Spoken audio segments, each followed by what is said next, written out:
मित्रों, बहुत बुरा लगता है ना जब कोई हमारी बेइज्जती करता है या दूसरों के सामने जब हमारा अपमान करता है। महात्मा बुद्ध के जीवन का यह किस्सा सुनकर आप जरूर फैसला कर पाएंगे कि वाकई में क्या कोई आपका अपमान कर सकता है या आपका अपमान करने की क्षमता किसी में नहीं है। रोज की तरह बुद्ध शाम के समय बैठे हुए थे और डूबते सूरज को एकटक निहार रहे थे। तभी उनका एक शिष्य आया और गुस्से में बोला, बुद्ध, राम जी नाम के जमींदार ने मेरा अपमान किया है, आप तुरंत चलें, आज तो उसे सबक सिखाना ही होगा। बुद्ध ने कहा, प्रिय, तुम बौद्ध हो, सच्चे बौद्ध का अपमान करने की शक्ति किसी में नहीं होती। तुम इस प्रसंग को भुलाने की कोशिश करो। जब तुम इस प्रसंग को भुला दोगे तो अपमान कहाँ बचेगा। शिष्य ने जवाब दिया, लेकिन गुरुजी, उसने आपके प्रति भी अपशब्दों का प्रयोग किया है, आपको चलना ही होगा।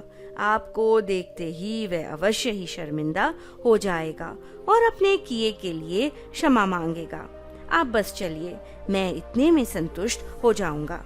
यह सुनकर बुद्ध को समझ में आ गया कि शिष्य बदला लेना चाहता है। उसमें बदले की भावना प्रबल हो रही है। अभी उसे उपदेश देने का कोई लाभ नहीं है, उसे समझाना व्यर्थ ही जाएगा।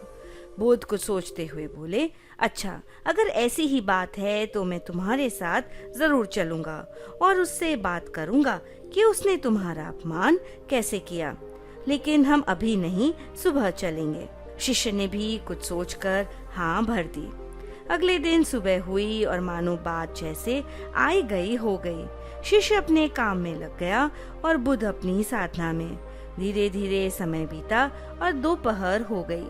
जब दोपहर होने पर भी शिष्य ने बुद्ध से कुछ नहीं कहा तो बुद्ध ने स्वयं ही शिष्य से पूछा, आज राम जी जमींदार के पास तो चलना है ना? शिष्य ने कहा, नहीं गुरुवर, मैंने जब घटना पर फिर से विचार किया तो मुझे इस बात का आभास हुआ कि भूल शायद मेरी ही थी।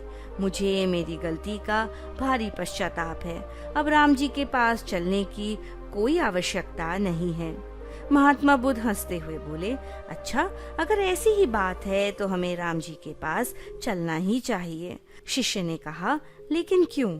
बुद्ध बोले, अब जब तुम स्वीकार कर ही रहे हो कि भूल तुम्हारी थी तो अपनी भूल के लिए क्या तुम क्षमा नहीं मांगोगे? मित्रों, इस कहानी में कुछ ऐसी बातें हुई है जिन पर हमें बहुत ध्यान देना चाहिए।